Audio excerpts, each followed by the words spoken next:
You're listening to the E2C Network, podcast by Auburn fans for Auburn fans. Hello and welcome to War Horses, the only college equestrian podcast that is out there hobnobbing with members of the other team because they know how legit I am. I am your host, Auburn Elvis. Let's talk about some college equestrian. Now, it was a beautiful day on the plains Saturday, warm temperatures and clear skies. So let's get right into the action. In the meet of Auburn versus South Carolina, the first event here was equitation over fences. Now, Auburn had a really good matchup where I thought going into this, okay, we're probably going to take 4 points here and there would be one toss-up point. Well, Auburn got that toss-up point, but lost one of the matchups that I had them favored in, so it all kind of evened out. So Auburn was ahead 4-1 after fences, although the Gamecocks, Madeline Schaefer did get the MOP for her ride in fences. So next was horsemanship. Now going in, I thought Auburn would take 3 points in these matchups and that South Carolina would take 2 points. But some big rides by Maddie Spack and Madison Pardon for Auburn got 2 upset points for the Tigers. And it actually produced a sweep in this event. So Madison got the MOP with her ride. So at the half, that made the total 9-1 Auburn, and they had virtually won the meet at that point. But you still got to do all of them, and, just to make sure. So in the second half, the South Carolina actually made Auburn work for those meet clinching points there. I figured on the flat that Auburn would take about 3 of those matchups, that South Carolina would take 1, and that there was probably 1 toss-up there. Well, the Gamecocks took their favored point, and they took the toss-up. Then they tied Auburn in one of those favored matchups. So that basically meant that each team would take 2 points out of the flat, and then there was a no-point tie. But actually, Auburn only needed 2 points by this part of the meet, so that gave us 11, so we knew we were going to win on the day. But we still had one more event, reining. So in this one, looking at the matchups, I had Auburn favored twice, and then the remaining ones I thought were all 3 toss-ups. But it did not quite work out that way. We took one of the favored points, we drew a tie in the other, and then I thought we had gotten 2 of those 3 toss-ups, but they gave a re-ride, and in the re-ride, that the Gamecocks ended up getting that by a half point in the riding score, so they ended up taking that as well. So, but actually that was all immaterial because Auburn had long since captured victory. So that 2-point split in reining meant that the overall score for the meet was going to be 13-5 instead of 14-4 like we thought it was going to be. But that's still okay. That's a big win, a good day for the Tigers. They completed their 3rd straight undefeated regular season, and now they will head into the SEC tournament as the number 1 seed, and that's in 2 weeks from now. Now, I also want to draw some attention to the Gamecocks ladies, okay?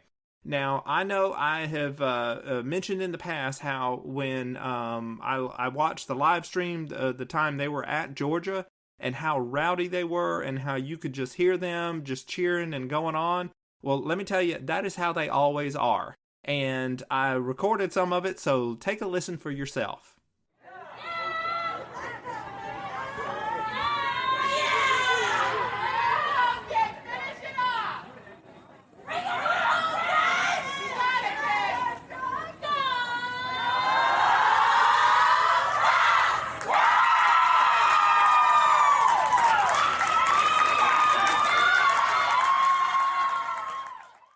So that was them about 20 minutes after it was clear they had lost this meet.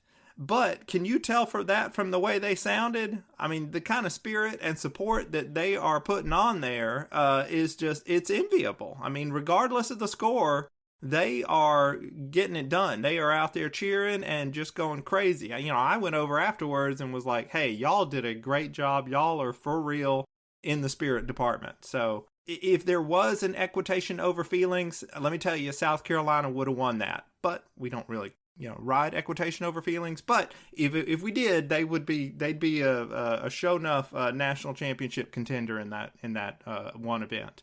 So before we do the rest of the weekend's actions, let's quickly run down the Auburn Elvis College Equestrian rankings going into this week. Auburn's number 1 because they're amazing. Georgia's number 2 because they beat Texas A&M twice and South Carolina once. SMU was number 3 because of recent wins over TCU, Fresno State, and Baylor. Texas A&M was holding on to number 4 because they beat Baylor once and South Carolina twice. Oklahoma State was 5 because they beat Baylor and Fresno State. Fresno State was number 6 because they beat UC Davis twice, TCU, and Baylor once. TCU was number 7 because they beat SMU and Oklahoma State. South Carolina was number 8 because they beat Georgia back in November. Baylor was number 9 because they beat TCU that one time. And South Dakota State was number 10 because they beat UT Martin and Delaware State. Oh, let's also do the single discipline rankings. At number 1 is Sweetbriar because they're the best. Number 2 is Lynchburg because they're about second best. And number 3 is Wilson College because they're third. And that is the rankings going into this week's action. We're going to take a quick break from this episode for a special announcement. One of the things that we take great pride here at the E2C Network are our listeners are really our E2C Network family. Now, I know they enjoy listening to us, but let's be honest, every once in a while, they probably would like a little bit of change of pace. Well, that's where you come in if you're a business owner. If you have any interest in partnering with us in terms of ads or sponsorships on our podcast episodes, you can reach us at e2cnetwork@gmail.com. Let us help you reach the widest variety of Auburn fans out there. I mean, come on. Who else listens to a network where they cover everything from Auburn football to The Bachelor and the connections it has with Auburn? Utilize our podcast, Facebook Live shows, and other flexible partnership opportunities that are available upon request. Let us help you reach the E2C Network family and the Auburn family at large on how you might best be able to serve them. Reach out to us at e2cnetwork@gmail.com for more information. That's all we have for you in this special message. Let's get back into the episode. Okay, so let's talk about our first non-Auburn meet of the weekend, Lynchburg at TCU. Now, this is a jumping seat only meet. We did not really expect Lynchburg to put up much of a fight. The Hornets have a few good riders that can compete with the power schools. They are a Division III school, so they just don't have the depth of a team like TCU. This was also another 4-on-4 meet, and what it does is it uses fewer horses, so that's basically what you have to do to get all these meets in such a short time frame. Now, TCU won all of the matchups except for one in fences. Lynchburg's Jackie Needle won her point, so good job, Jackie. They swept the other event on the flat, so TCU won the meet 9-1. So our next meet that we want to talk about is Baylor versus TCU. And this one's going to be a little bit tougher for TCU than Lynchburg was. Now, you might recall that TCU's first loss of the season came at Baylor, so in this rematch, the Horned Frogs were looking for some revenge. And of course, being at home figured to help them out a fair amount. Alright, our first two events here were fences and reining. Now, in the first meet back in February, TCU won fences 3-2 and tied reining 2-2. Here again, they took fences 3-2, but they improved a little bit in reining. They won it 3-2 as well. So that set them up with a 6-4 halftime lead over Baylor. So this is looking good for them. Remember, they lost the first time, so they're trying to get revenge here. So then we go into the second half. Horsemanship and the flat are the two here. Now, last time they met, this is where Baylor really won the meet. They took 8 of those 10 remaining points. So if TCU could just limit the damage this time, they could really protect that early lead. So here's how they did it. They split flat 2-2 and had a no-point tie there. And then TCU finished up with style, winning horsemanship 4-1, which was a reversal from how things went back in February. That means TCU would end up winning this one 12-7 and finish perfect on the day. The other meet we want to talk about is Fresno State hosting UC Davis for the third time in 4 weeks. Now, like the first meet 4 weeks ago, this one was very close. UC Davis had a really good day in the jumping seat events. In that February meet, they took 6 of the 10 jumping seat points. Well, this Friday, they again took 5 of those 10 points, so that's pretty good for them. But the thing is, Fresno State has a better Western squad than UC Davis does. And Fresno State took 7 of the 10 Western points, earning the 10-9 victory overall.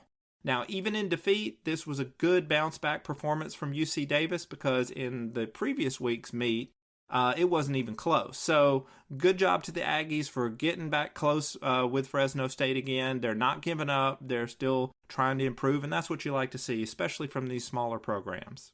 So, those were on Thursday. Then we go over to Friday, and we have Lynchburg versus SMU. Now, this was a jump and seat only meet, and it turned out a little bit close because basically what SMU did was they took out a couple of their normal starters just to give some more experience to some of their younger riders. You'll recall Auburn did the exact same thing last week. And so, these jump and seat only meets don't count on the team record. They do count for the individual win-loss stats. Now, SMU ended up winning this meet 5-3, so the Hornets made them work for it a little bit, but still it was a convincing win for SMU and a good time for them to get some more experience for the riders. Another Friday meet that we want to talk about is Delaware State having a rematch at UT Martin. So before it was up in Delaware, this time it's over at the Skyhawks Arena over in Martin, Tennessee. And home location continues to be a huge asset this season, and UT Martin was able to flip the script on the Hornets this week. UT Martin leaned heavily on its Western team, which is better than Delaware's. They swept horsemanship 5-0, and then they took reigning 4-1. So when you do that, there's almost nothing you can do. I mean, the other team, boy, it puts them in a really tough position. Now, the Hornets did win fences 3-2, and then they split the flat. Each team got 2 points, but that big Western performance was the engine behind UT Martin's big 13-6 victory overall. So a good day for the Skyhawks. Now we're going to move on to Saturday. Now we've already talked about Auburn and South Carolina. So while that was going on, while Auburn was earning its record 40th straight victory, Baylor and SMU were facing off in Dallas. Now you'll remember that Baylor has had a rough go of things recently. They entered Saturday on a 3-meet losing skid, and they had actually taken the lead in the Big 12 standings about a month ago. Well, things have not really improved for the Bears. They fell behind early in fences. They only took one of those 5 points. Then horsemanship happened, and the Bears took 2 points there. So they trailed 3-7 at the half. Then on the flat, they took 3 of the 5 points. Which, if you're looking at the pattern here, they got 1 point in the first one, then 2 points in the next one, and then they got 3 points in the next event. So that means, if they could maintain that, they would end up tying the meet overall. Well, they did not tie the meet overall.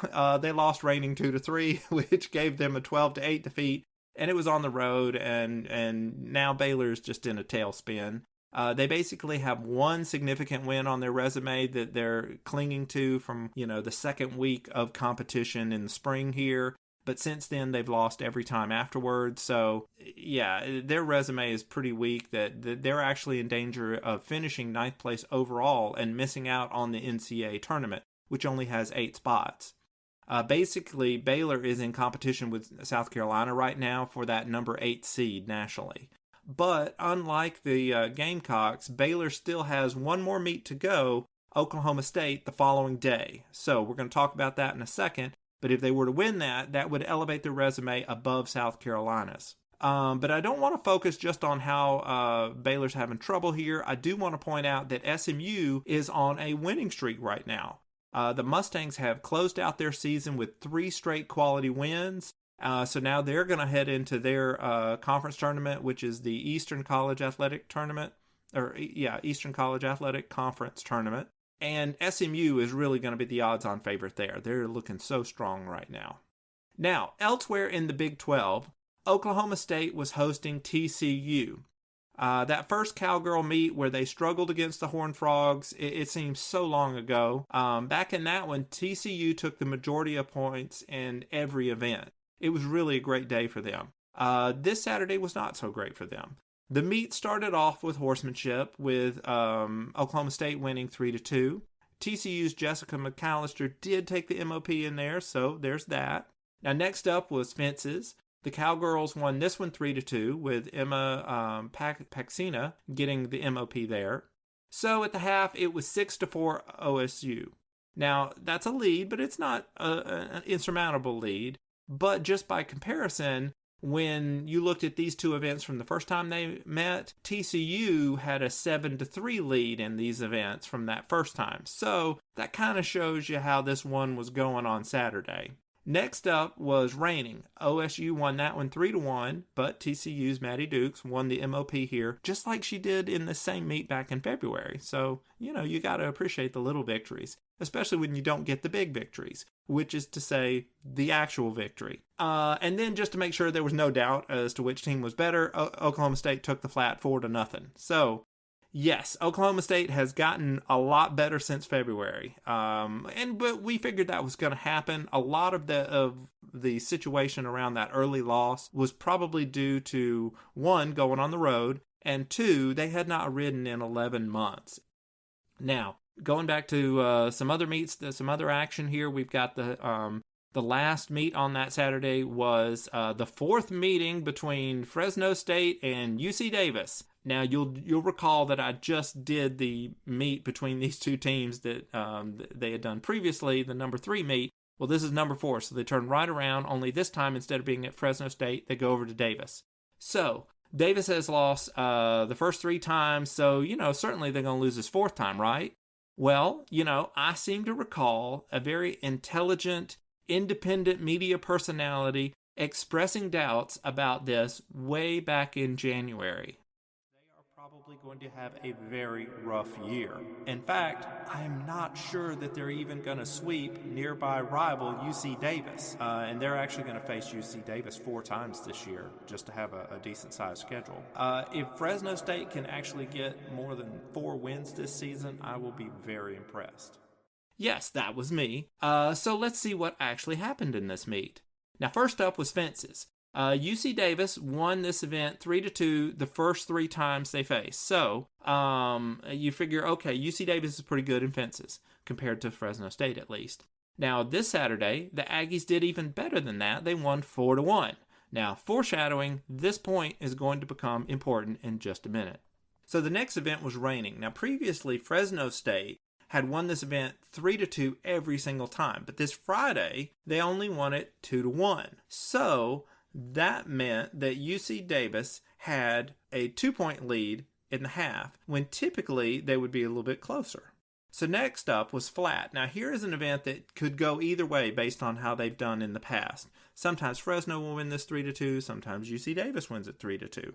Well, this time UC Davis won it 3-2, and that is big for them because it means going into that last event, they now have a 3-point lead. But I'm going to tell you, horsemanship is an event that Fresno State is better than UC Davis. In the past, they have won this event 3-1, and then they won it 4-1, and then they won it 4-1 again. So things are looking, not too terrible for Fresno State because they're better in this event. So what happened was, there were 2 ties in this event, and then Fresno State won all 3 of the other points. But, again, that creates an overall tie, an 8-8 tie.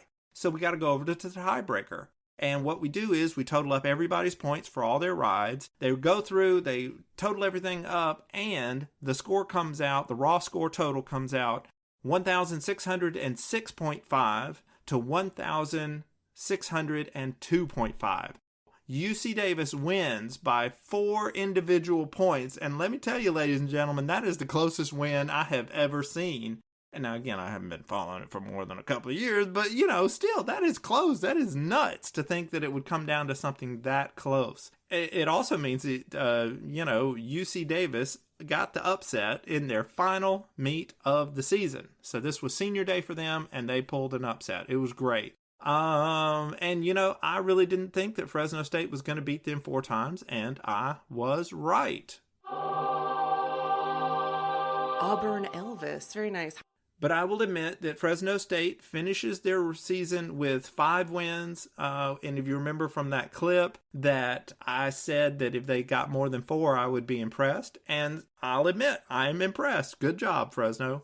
You did better than I thought you would do. So now I know we've been talking about so many non-Auburn teams, but bear with me. We got one more meet left from this weekend that we got to talk about. Oklahoma State at Baylor.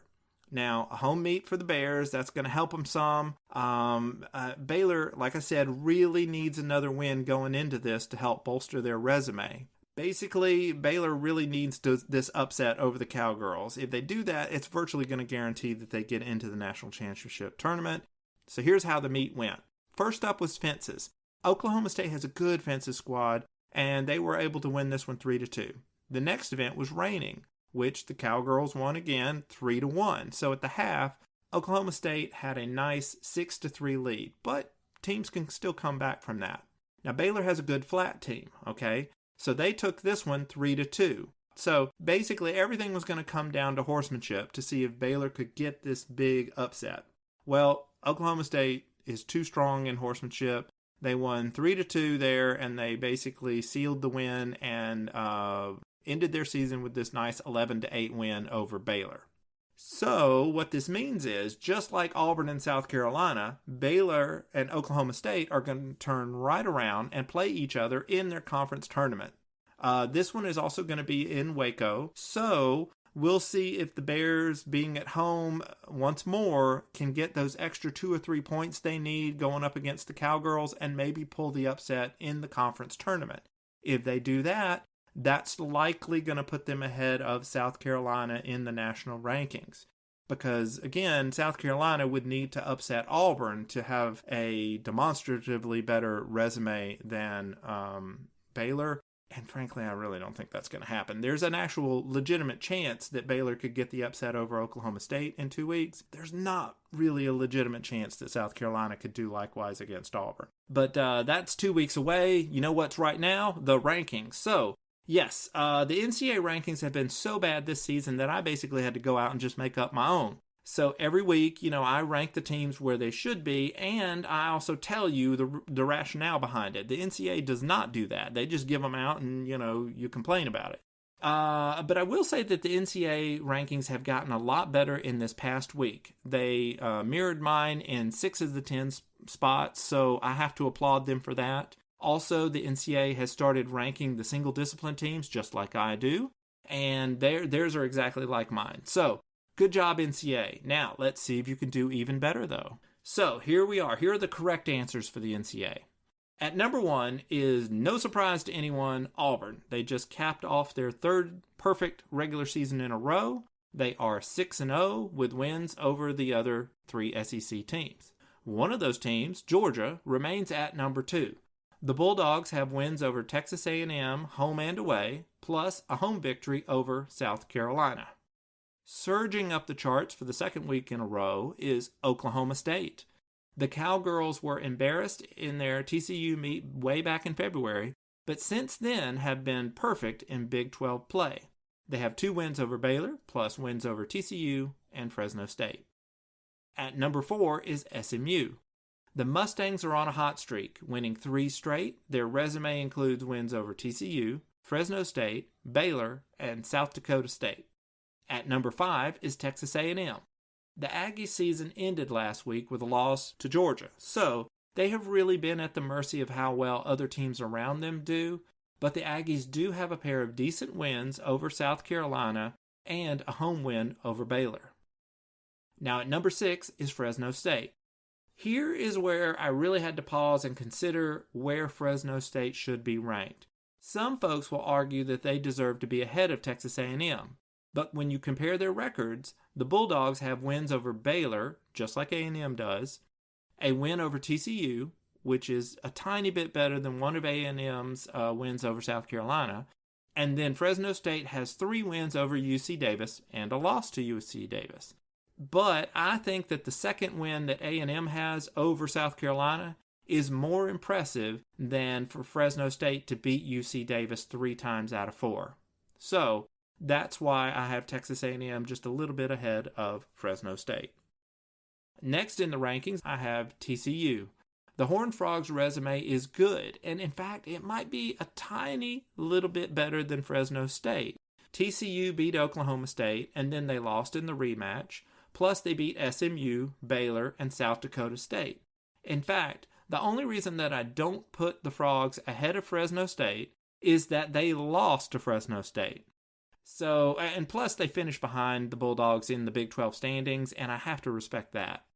Now, I do want to point out that TCU played 5 conference meets, and Fresno State only did 3. So, when I do my conference tournament previews next week, don't be surprised if I pick an upset between these 2 teams when they rematch in the conference tournament.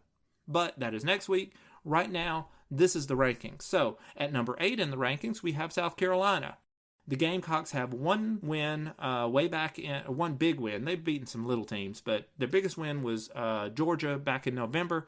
Since then, it has been nothing but losses to quality teams, and but that one win is better than other one wins that certain teams have, like number 9 Baylor.